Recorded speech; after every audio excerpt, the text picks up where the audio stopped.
Hibrid autó program.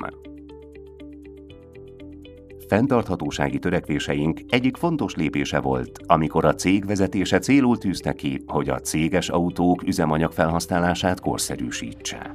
Ennek keretében 2018-ban megszületett a cégen belüli hibrid autóprogram, melynek értelmében a céges személyautóállományt fokozatosan hibrid autókra cseréljük.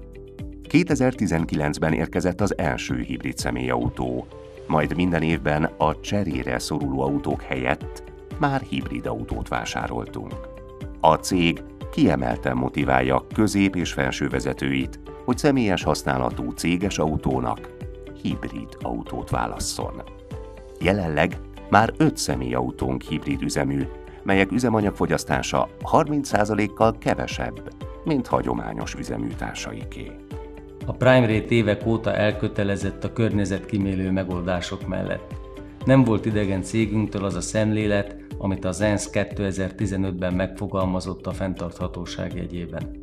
Saját céljainkat, törekvéseinket mi is megfogalmaztuk, konkrét eredményeinkről rövid videóinkban számolunk be. Nézze meg további videóinkat!